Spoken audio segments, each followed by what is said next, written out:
Hello বন্ধুরা, good morning. আমি একটা ছড়া বলবো। আতা গাছে তোতা পাখি ডালিম গাছ মো। তারপর বলো। আতা গাছে তোতা ডালিম গাছে মো। বউ এসেছে খুশি নাচছে। তোতা পাখি উঠলো থেকে কুটু পাতা নাড়ে। তোমার নাম কি বলো? হোয়াট ইজ ইউর নেম বলো। My name is Tisha Rashkar. Wow, হাততালি। এবার টিভিটা চালিয়ে দাও। এখন দুই বোনের মধ্যে যুদ্ধ চলছে। দুজনে একটাই খেলা নিয়ে মারপিট করছে, এরকমই করে। দুটো খেলা থাকলেও এরা দুজন দুটো নেয় না, সব সময় একটা খেলা নিয়ে এরা মারপিট করতে থাকে। দাও একটু বনিকে দাও,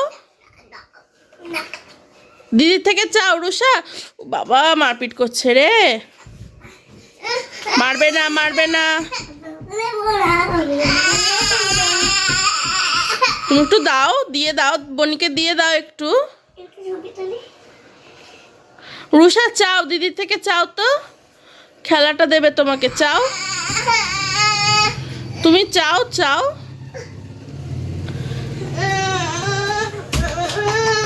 এই আমার দুই পণ্ডিত এখন পড়াশোনা করতে বসেছে স্নান ফান করে। দিশা, খাতাটা নিচু করো, নিচে করো। ফার্স্টে এ লেখো তো দিশা, দেখি তুমি লিখতে পারো কি না।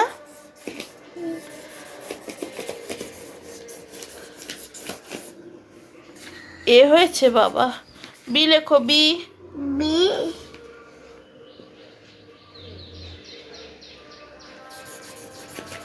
সি লেখো, সি। সি ওইটুকু সি, একটু বড় করে লেখো। বড়। হ্যাঁ, ডি লেখো, ডি।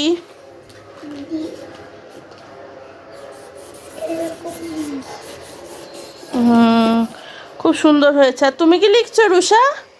রুষা একবারে হেভি লেখা লিখছে। হ্যাঁ, তুমি লেখো। ওরকম না সোনা, ভালো করে লেখো। 1 2 এইসব লেখো। 1 লেখো, 1। আমি একটা প্যাঁচা কিনা। পেঁচা বাবা। এই রুষা, তুমি কি লিখছো মা? আমার দুই মেয়ে খুবই শান্ত মেয়ে, যেটা বলি সেটাই শোনে। রুষা করে না। ওই যে কি সুন্দর কথা শুনছে, দেখতে পাচ্ছ তোমরা? রুষা, তুমি দুষ্টু মেয়ে। তুমি কি লিখছো? তুমি ভালো করে লেখো এবিসিডি, দিদি যেমন লিখছে। হ্যাঁ, এবার লেখো তো সুন্দর করে, একটা গোল আঁকো। আমি এমন স্কুটি বানাবো, আমি অবাক হয়ে। আচ্ছা, তোমার স্নান করে কি খাওয়া দাওয়া হয়েছে? হ্যাঁ, খাওয়া দাওয়া হয়নি। খাওয়া দাওয়া হয়নি, ভাত খেতে হবে তো। হ্যাঁ, খেতে হবে। আগে আমরা লিখিনি। আচ্ছা, আগে তুমি লিখে নাও, লিখে খাবো। আচ্ছা। অজিশা, রং পেন্সিল ফেক খুব আনন্দ। হ্যাঁ। আর ভাত খাবে না, না না না। শুধু লেখাপড়া করবে? হ্যাঁ। বনি তো কিছুই লিখছে না, শুধু খাতাতে আঁকছে কম আর বিছানা চাদরে আঁকছে বেশি। তুমি বোনকে শেখাও? শেখাচ্ছি তো। কিছুই শেখাচ্ছ না। রুষা, তুমি দুষ্টু করছো।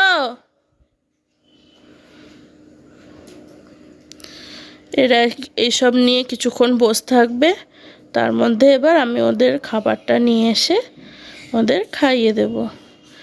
সব সময় তো আর ওদের খাবে না, সব সময় তো ওদের কার্টুন দেখতেও ভালো লাগে না, বা একঘেয়ে খেলনা নিয়ে খেলতেও ভালো লাগে না। সব সময় আবার এগুলো আমি দিই না ওদেরকে, কারণ সব সময় একটা খেলনা চোখের সামনে থাকলে তার প্রতি ইন্টারেস্ট কমে যায় ওদের। আর এগুলো মোটামুটি 2-3 দিন পর পর বা 1 সপ্তাহ পর পর, বা খুব ভালো হয় 1 মাস পর পর দিলে, তাহলে ওদের অনেক ইন্টারেস্ট থাকে একটা খেলার ওপরে, ওরা অনেকক্ষণ নিয়ে বসে থাকে। আজকে যেটা দিচ্ছি কালও যদি সেটা দিই, পরশুও যদি সেটা দিই, ওদের আর ইন্টারেস্ট থাকবে না। ওরা চোখের সামনে তো সব কিছু দেখতেই পাবে। এগুলো আবার ওরা যখন খেলবে না আমি তুলে রাখবো, আবার কিছুদিন পরে দেব, তাহলে ওরা অন্তত 1 ঘন্টা নিয়ে বসে খেলতে পারবে। এই সিস্টেমটা আমি ইউটিউব দেখেই শিখেছি। একে বলে টয় রোলিং, মানে একটা রোল করে আর একটা রোল করে আর একটা, এরকম। তোমরা এখন রেডি তো খাওয়ার জন্যে? রেডি নাও। রুষা বসো বসো বসো, ভাত দেবো, বসো। এই যে আজকে হচ্ছে ওদের মেনু, ভাত, একটা বড়া ভাজা, আর এটা হচ্ছে আলু দিয়ে বিনস দিয়ে মাংস। কি খাবে তুমি? বসো বসো রুষা, বড়া দেবো, বসো। দুপুরের সব পর্ব মিটিয়ে, মানে মেয়েদের স্নান করানো, খাওয়ানো, ঘুম পাড়ানো, সব কিছু মিটিয়ে আমরাও লাঞ্চ করে নিয়েছিলাম।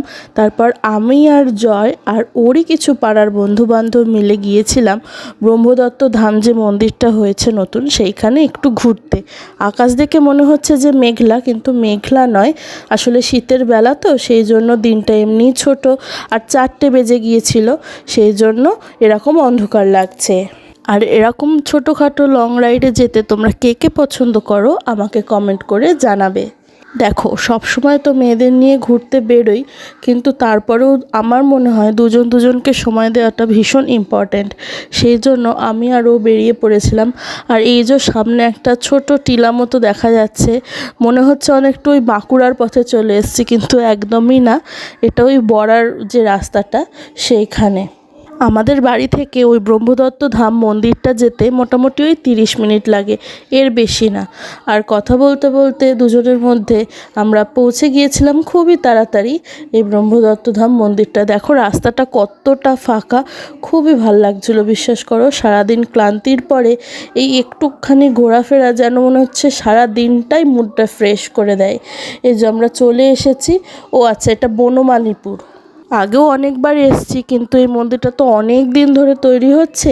এই এতটা ভালো সাজসজ্জা, এত আলো, এত কিছু রিকনস্ট্রাকশন হয়েছে, এগুলো আজকে প্রথম দেখলাম।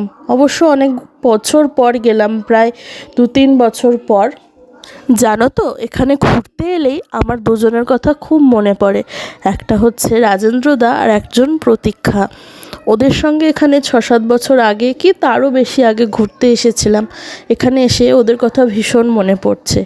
এখনও ওদের সাথে আমার যোগাযোগ আছে সব কিছুই, কিন্তু ওরাও ব্যস্ত, আমরাও ব্যস্ত নিজেদের জীবনে, তাই জন্য ওরা আমাদের সাথে আসতে পারেনি। তবে ঘুরে গিয়ে মনে হচ্ছিল ওরা গেলে হয়তো আরও বেশি স্মৃতিচারণ করতে পারতাম, আরও একটু ভালো করে হয়তো ঘুরতে পারতাম। ওরাও সেটাই বলছিল, দেখি কবে ওদের সাথে যাওয়া যায়। আর এই যে আমরা মন্দিরের ভেতরে প্রবেশ করে গেছি। বিশাল এরিয়া জুড়ে এই মন্দিরটা। একবার শীতের বিকালবেলা তোমরা এই ব্রহ্মদত্ত ধামে এসে দেখো, আমি গ্যারেন্টি দিচ্ছি তোমাদের এই আশা বিফলে যাবে না। এখানে এখনও অবধি পার্কিংয়ের কোনো ফি চালু হয়নি, মানে পার্কিং সম্পূর্ণ বিনামূল্যে। আর এখানে ভোগ খাওয়ানো হয় সকালবেলা, সেটাও কিন্তু বিনামূল্যে। এখানে এখনও পর্যন্ত কুপন কেটে ভোগ খাওয়ার কিন্তু কোনো নিয়ম নেই। এই মন্দির খোলার সময় হলো সকাল 7টা থেকে দুপুর 1টা অবধি, আবার বিকাল 3টা থেকে সন্ধে 8টা অবধি। আর বৃহস্পতিবার কিন্তু সকাল থেকে সারাদিনই মোটামুটি খোলা থাকে, সেই সন্ধে 8টার সময় বন্ধ হয়। আর ভিতরের এই এরিয়াটা দেখো কত বড় একটা শান্তিপূর্ণ জায়গা, গেলেই মনটা শান্তি হয়ে যায়।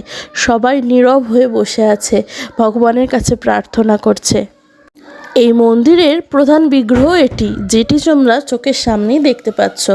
একই অঙ্গে ব্রহ্মা, বিষ্ণু এবং মহেশ্বর এখানে স্থান পেয়েছে। ভ্রমণপ্রিয় বাঙালির কাছে ঘুরতে বেরোনোর জন্য কোনো কালই ম্যাটার করে না, সে গরমকাল হোক বা শীতকাল বা বর্ষাকাল। কিন্তু আমরা বেশিরভাগ সময় শীতকালেই ঘুরতে যেতে বেশি পছন্দ করি। আর তার মধ্যে এই একটি ধাম তোমরা কিন্তু রাখতেই পারো তোমাদের ঘুরে বেড়ানোর জায়গার লিস্টের মধ্যে। আর এই সামনের চার্টের মধ্যে তোমরা কখন পুজো দিতে পারবে, কখন আরতি হয়, কখন ভোগ বিতরণ হয়, সব কিছুর সময়সূচি দেওয়া রয়েছে। আর 4টি ধামের মধ্যে ব্রহ্মদত্ত ধাম অন্যতম। প্রথম ধাম রয়েছে মধ্যপ্রদেশে, দ্বিতীয়টি কন্যাকুমারীতে, তৃতীয় যে ধাম সেটাই কলকাতায়, কলকাতা মানে আমাদের এই এখানে যে ধাম বনমালীপুর সেইখানে, আর চতুর্থটি হচ্ছে উত্তরাখণ্ডে। মন্দির থেকে বেরিয়ে এসে আমরা বাইরের এই প্রাঙ্গণটায় দাঁড়িয়ে রয়েছি, সবাই একটু ফটো সেশন করছি। আর দেখো কত বড় জায়গা, বাচ্চারা এলেও কিন্তু খুব খুশি হবে। আমরা ওখানে খুব বেশিক্ষণ ঘুরতে পারিনি, কারণ বাড়িতে দুটো বাচ্চা রেখে গেছি তো, তাই মনটা তাদের কাছেই পড়ে রয়েছে। আর মন্দিরের চূড়াটি দেখো, অপূর্ব সুন্দর কারুকার্য করা। বলে নাকি এই মন্দিরের চূড়ার ছায়া কোনো দিকেই পড়ে না। এটি কতটা সত্যি কতটা মিথ্যে আমি তো যাচাই করে দেখিনি, কিন্তু যেটুকু আমার শোনা কথা সেইটুকুই তোমাদের সাথে শেয়ার করলাম। আর আমাদের ঘুরতে যাওয়ার গ্রুপের মধ্যে ইনি হচ্ছেন অর্ণবদা, যে আমার বরের ফটো তুলে দিচ্ছেন। শুধু কিন্তু জয় না, আরও যারা বন্ধুরা গেছিলো তারা সবাই মোটামুটি টুকটাক করে ফটো তুলেছে। আর যেহেতু সন্ধে হয়ে গিয়েছিল, তাই মন্দিরের সব আলো জ্বালিয়ে দিয়েছে। আলো না জ্বেলে মন্দিরের দৃশ্য একরকম, আর আলো জ্বেলে মন্দিরটাকে যেন আরও বেশি সুন্দর লাগছে। আমি মন্দিরের প্রবেশপথের দুপাশে যে স্তম্ভ মতোগুলো আছে, আমি ফার্স্টে ভেবেছিলাম ওইখানে হয়তো প্রদীপ জ্বালায়, কিন্তু পরে দেখলাম ওখানে আর্টিফিশিয়াল আলো জ্বালিয়েছে, যা অনেকটা প্রদীপের মতোই দেখতে লাগছে। চলো আজকের মতো বাড়ি যাই। তোমাদের সবাইকে টাটা বাই বাই। ভিডিওতে প্লিজ একটা লাইক করো, কমেন্ট করো, চ্যানেলটি সাবস্ক্রাইব করো, আর যদি ভালো লাগে তাহলে বন্ধুদের সাথে শেয়ার করে দিও। টাটা।